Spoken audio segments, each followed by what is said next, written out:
Wander Wealthy Podcast, episode 262. Welcome to the Wander Wealthy Podcast. My name is Tess Wicks. I'm the host of this show, founder of Wander Wealthy, and financial coach turned business coach for all my fellow money coaches out there in the world. And this show is for you if you happen to be a new or even just an aspiring and even a seasoned money coach, financial coach, wealth coach, however you identify yourself. This is the podcast that's going to help you not only learn how to be the best coach you can be, build a life-changing program for your ideal clients, but also how to actually build this thing as a business and get clients and make that big impact that you've wanted to make. We talk about things like marketing and selling online, but also how a structure of a program looks. And is money coaching even a real thing? Can you actually make money at that? We answer those questions and so many more in this entire podcast series. But today, we're going to be answering a question that I think a lot of us end up asking ourselves, whether it's before diving into this whole business idea, or we've been at it for a while and maybe things aren't happening for us and we're wondering, am I really cut out to be a money coach? Do I really have the skills and qualities to do this thing? Can I be a good coach? And what does this look like? And so I wanted to share today the 5 types of skills, and maybe it's more like qualities. I didn't really Google the definition and make sure that all of these line up with skills versus like character traits. So I apologize there, but you get the gist of what we're going for. The 5 types of skills every money coach needs. And my hope for this is that it'll really help you see that I think a lot of the things we all naturally think we need in order to be a great coach or in order to be a successful business owner end up not being the case. But we just misinterpret it because we might look at other people and assume that, oh, those people must be like super, super confident or whatever it is. So I wanted to go through these 5 and help you see what really matters, because at the end of the day, building a business is just an interesting thing to do, and no one has really quite prepared us to do this. We go to school, we learn how to fall in line and get good grades and reach for the right answer. And although life in general isn't like that at all, even if you are in, a traditional 9-to-5 job, you have an employer, when you're building your own business, it's like even less like that. There's way less direction, there's way less right answers, and it's really about just doing your best and kind of finding your groove. And with that, I think that the skills I'm going to share with you might surprise you in the sense that they're maybe not what you expect. Maybe some of them are, but some of them I don't think are necessarily like these intrinsic qualities that we're either just supposed to be born with or we're totally effed. Like, okay, it's not in the cards for you. And I wanted to share this lastly because I experienced these same feelings, and sometimes I still do. Sometimes I still catch myself going down that downward spiral, and I have to, use my mindset work to work on that. But sometimes I still catch myself going, am I really cut out to do this? Do I really have the qualities and the skills to be a great money coach and also a successful online business owner? And so, on one end, I'm creating this to remind myself, but I also know that so many of you are having these questions too. So let's boil it down. And maybe this isn't an exhaustive list. You could probably swap a lot of things out, but I just wanted to share with you like what it really takes. And I guarantee if you dig deep enough, you have all of these skills and qualities.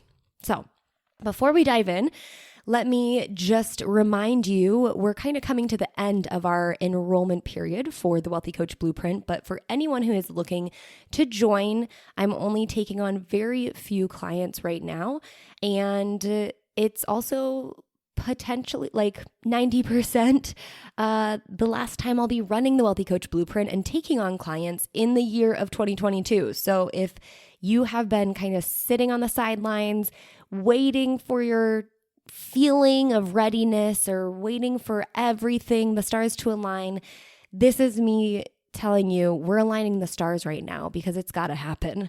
The Wealthy Coach Blueprint, for those of you who are new, is my 12-week, very intimate coaching program. I work with my clients one-on-one to help them establish their business, figure out what a real high-value coaching program looks like for their clienteles and actually structure that out. And then ultimately learn how to market and sell their business and their offering in a way that they actually get clients before the end of our 90 days. And you can see that building a money coaching business is definitely a doable, sustainable, and potentially thriving business opportunity for you, whether you want it to be a side hustle or a full-time gig. We can make that happen. And you learn all about how to do that inside of the Wealthy Coach Blueprint. So if you want to join, or if you're just curious, head to wanderwealthy.com/blueprint. You can check out all the details.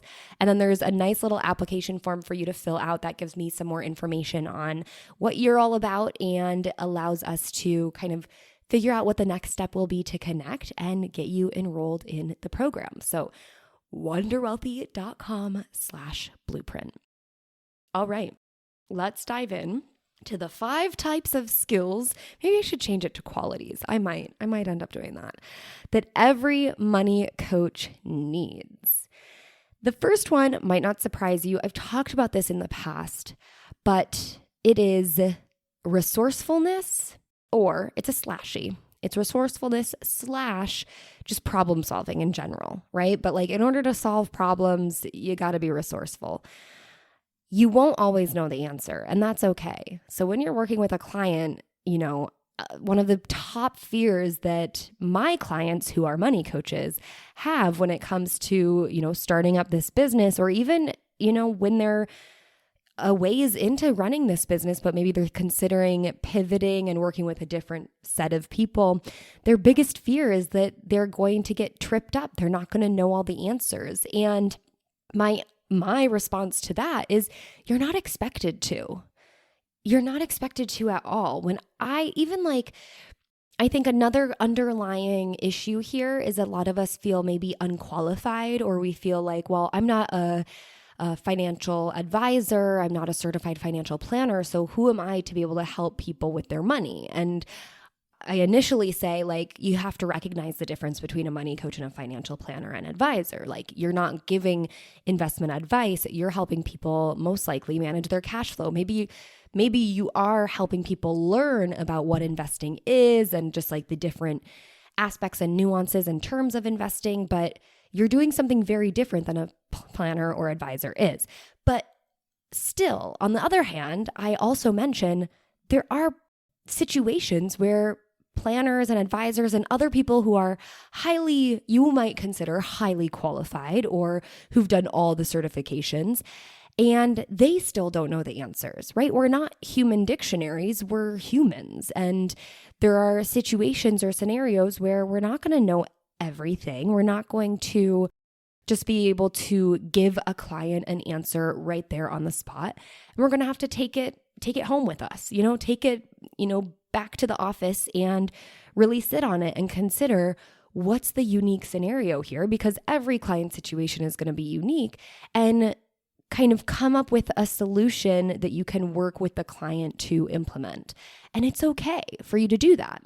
But what do you need then to be a great coach? Well, you need to be, excited and open and skilled in a way at problem solving, right? It's like going out and finding the solutions, not having all the solutions right then and there, but being willing to go out and find the solutions. And along with that is, resourcefulness, because how do you solve problems? Well, you have to get resourceful, especially if you don't know all the answers in your head, which nobody does. One of my favorite things I shared with a group of clients when I had hired my husband and my financial planner and advisor, they really help us with all of our expat planning, specifically for me being an American living in Switzerland and the complications of that and taxes and what I'm allowed to invest in.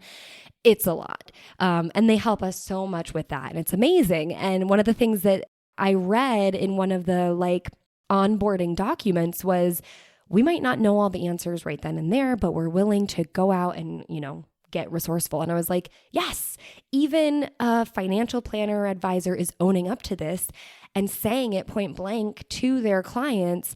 And I took a screenshot of just that one sentence, and I sent it to my clients because I was like, listen, even these individuals who you consider potentially the most qualified, the most skilled in this world, which again, I cannot iterate enough that they're very different, money coaching from financial advising and planning. There's some overlap, but they're very different.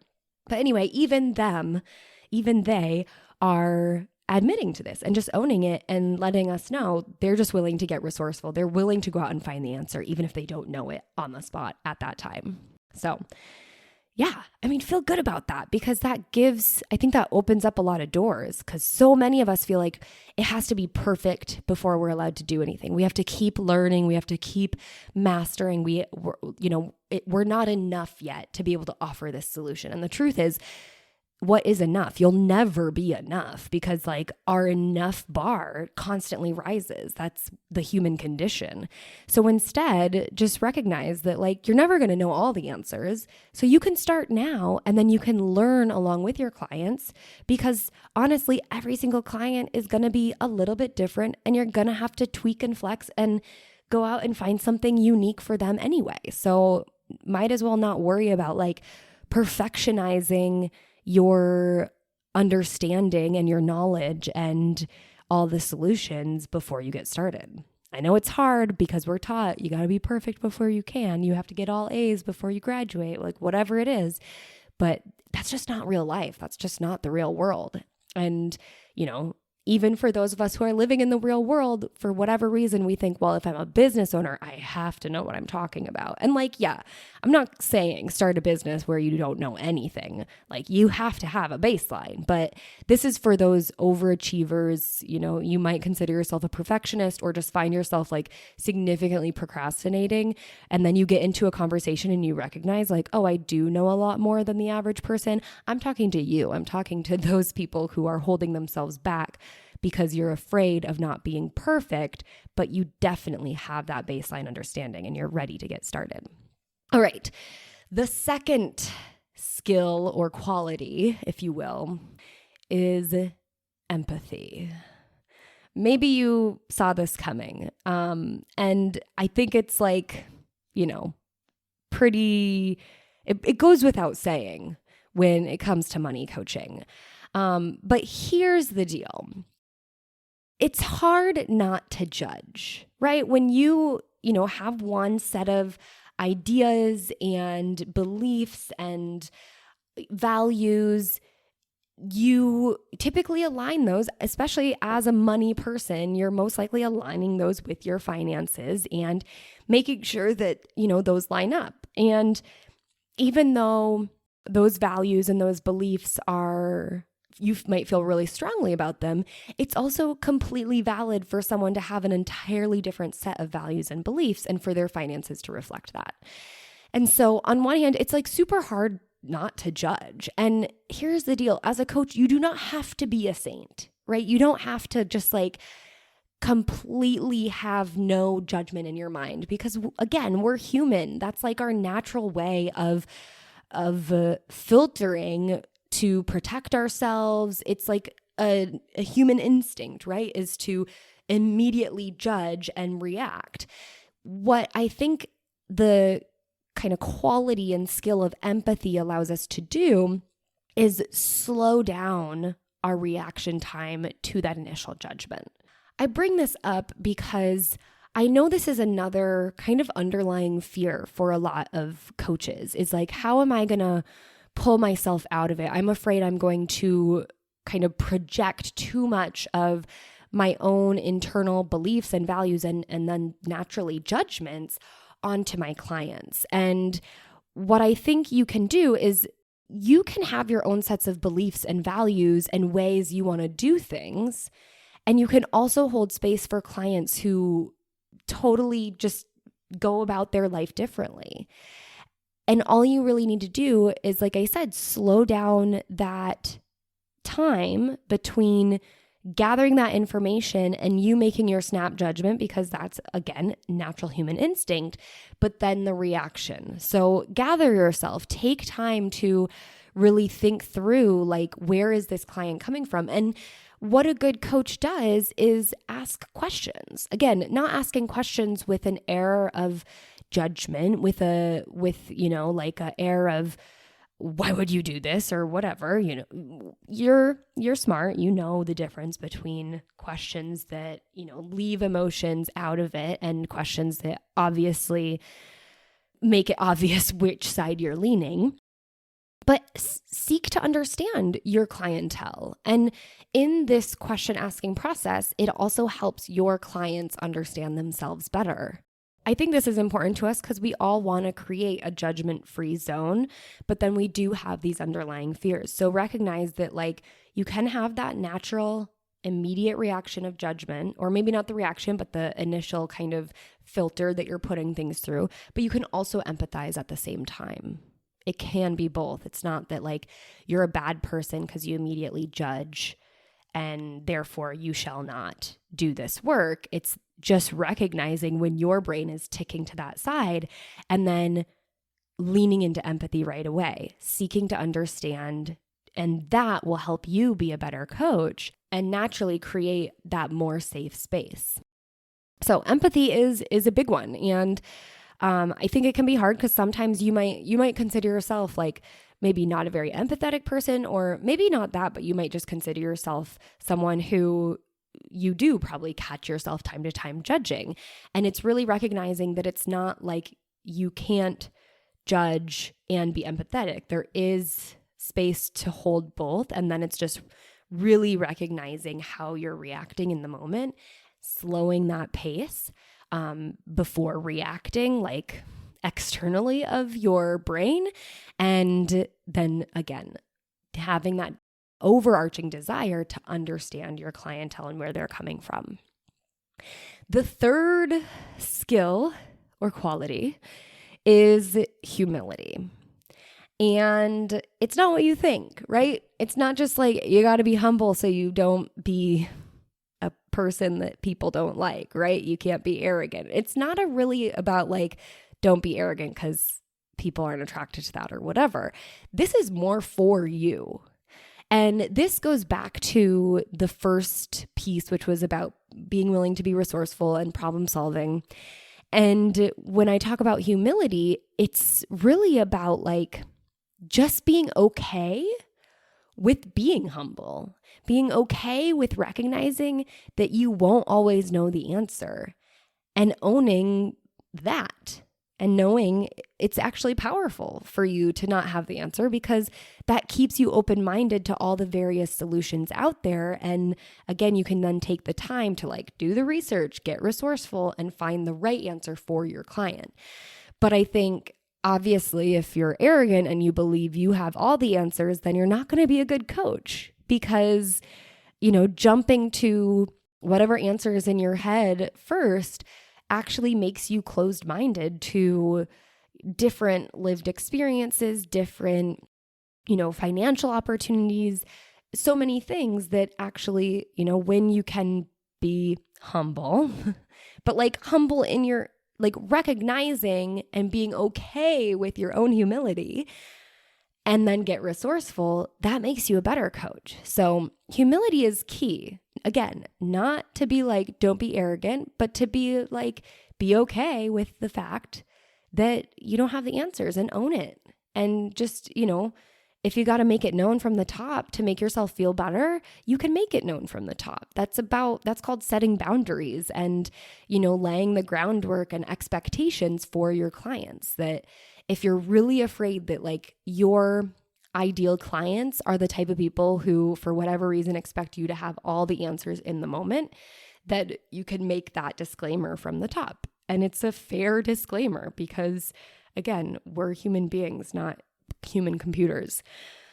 So humility is a great skill and quality and I guess character trait to have. And it's more about embracing that rather than like, just be humble because that makes you a more bearable person. But that too, I suppose. The fourth one is organization. So this is definitely a skill to be organized. But here is the deal. I am not like the most organized person. And a lot of people ask me, how do you manage your time? How do you keep things organized? Like, how do you stay productive? And it's not necessarily because like you would come into my office and it would be super clean every single day. Like there are people like that.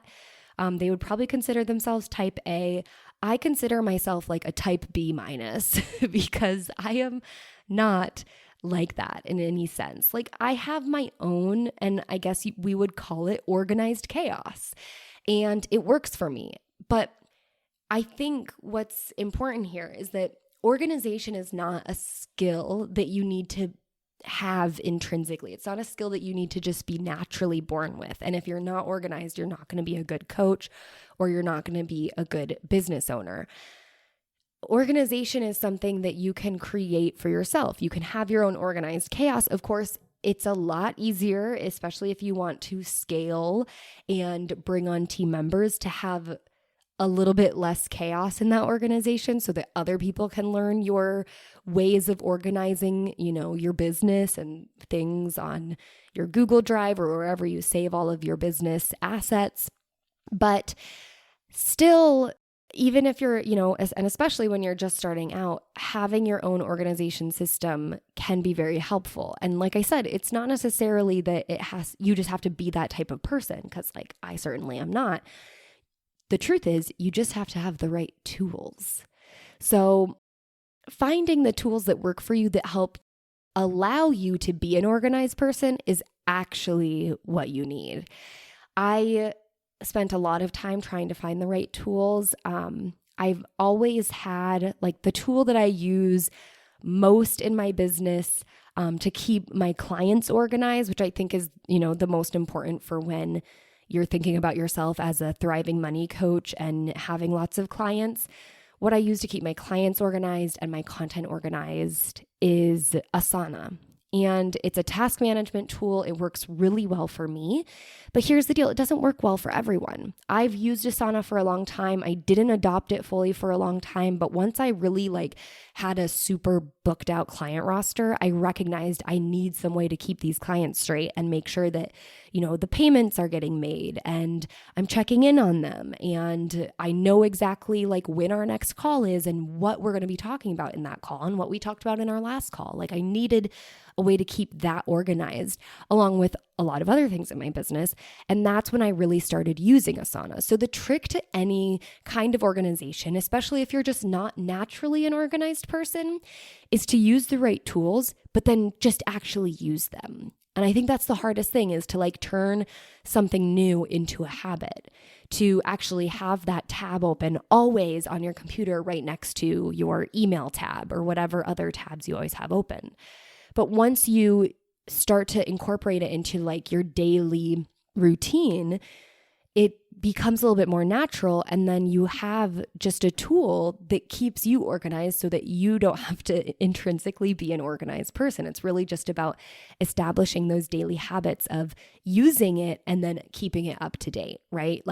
Taking the client notes, making sure that, you put in the date for your next call or whatever, and you're just kind of keeping it all, reconciled at the end of the day so that it can work for you, right? So the best organization tool is the one that you use and the one that then keeps you organized, not you keeping it organized.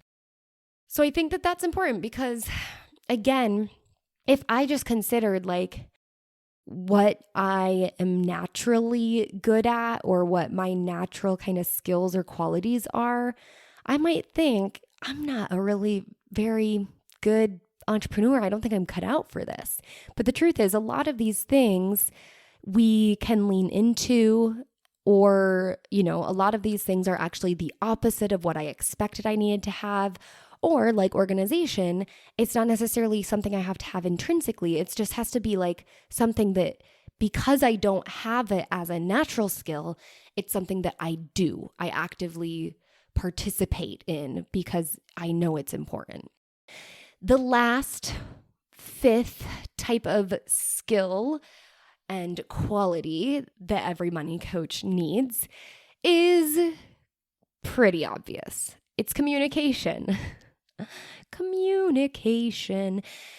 And this is an interesting one because when I think about communication, if I, thought about it before building my coaching business and the way that I would expect communication to exist as like an important skill in this world, would be like, you need to be really outgoing and willing to talk to a lot of strangers and, like always be on.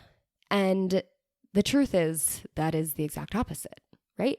I think many of you may know, I've shared it a couple times on this podcast, that I am an introvert. I get my energy from alone time. I crave alone time. You should ask my husband. I'm like, please leave for the day so I can just do whatever I want by myself. And it is the same in my business. But actually, what's really interesting is if you consider yourself an introvert, that is kind of a superpower in the online business space because you spend a lot of time alone in a way. And then the communication happens when you want it to happen. Now, that's the type of communication that's happening with people who may not be clients yet. But when we're talking about being a great money coach, communication is equally as important, obviously, in order to develop relationships, personal relationships with your clients in order to build trust and have them buy in to you as their coach. And what's important here is that you can still communicate in your own way, in your own time, and without, really challenging yourself to be a different person entirely, right? But it's just recognizing that, finding a way to communicate so that you can develop relationships with your clients, that is the most important thing. Because when you have clients and they've now bought into the program, you still have to have them. It's still important for them to buy into you, for them to keep you up to date, for them to reach out to you when they need help or when they have a question, for them to stay invested in the process, right? You would be surprised that people will pay a lot of money to join, and then because life happens or just, everyone has different personalities in the way that they spend money, they can easily fall off. So it is your job as a coach to keep them invested throughout the process, not just initially. And that's not only gonna, help you feel good about the fact that they're getting their money's worth, but that's also what's going to ensure that they're actually getting results. And that's going to be equally, if not more important to you than getting them to be clients in the first place. And all of that can be kind of supercharged through communication, through having a way to reach out, keeping them engaged. And, the baseline of it is just having a relationship with them so that they feel safe and they trust you to come to you in those moments when they need you. But then obviously the consistency of showing up to calls and the check-ins and whatever kind of regular meetings that you have with your clients and, all the things involved in your program. So communication is important. Here's the deal. Like I said, you don't need to be this like super outgoing extrovert. You can just have a system to reach out to your clients and keep them engaged. As introverts, we're really good at developing small personal relationships. Not small, but I guess what am I trying to say? Intimate personal relationships where it's not with a ton of people, but it's with individuals one at a time. And so it's a strong quality to be able to build that communication with your clients.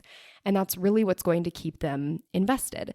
Now, don't get me wrong. All you extroverts out there are going to find communication pretty easy in and of itself, because that's your natural way of being, is having that touch point of reaching out, of maintaining a relationship with many people at a time. And so I think it's not that like you have to be extroverted to be a great coach, or you have to be introverted to be a great coach. It's just finding your own way to think about what communication looks like in relationship building and working with your clients, and then leveraging that and keeping that in mind.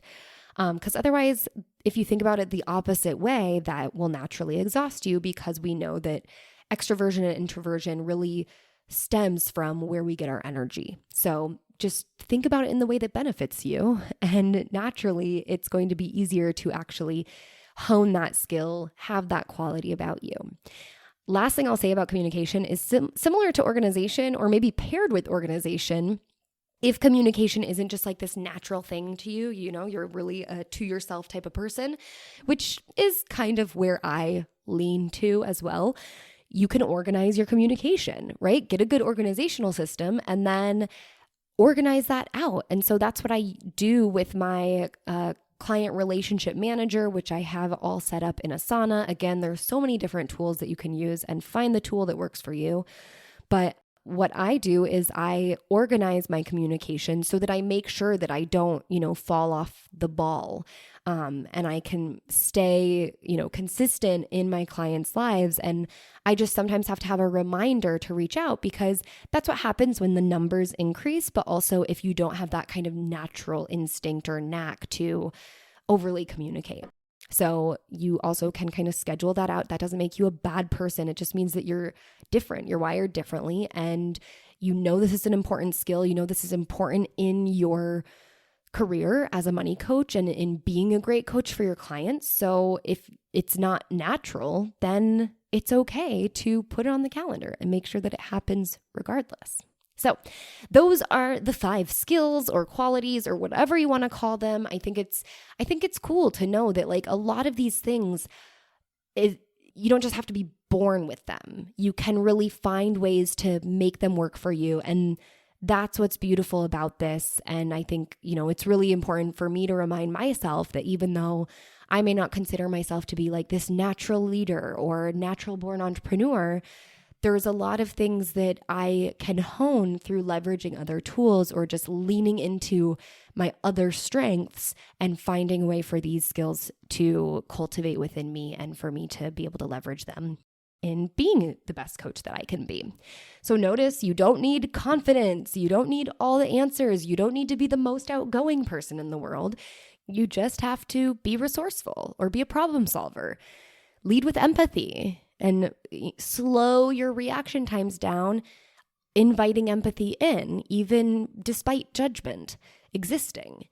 Have humility, and not necessarily like be humble so you don't be arrogant, but like be okay with being humble, be okay with not knowing the answers.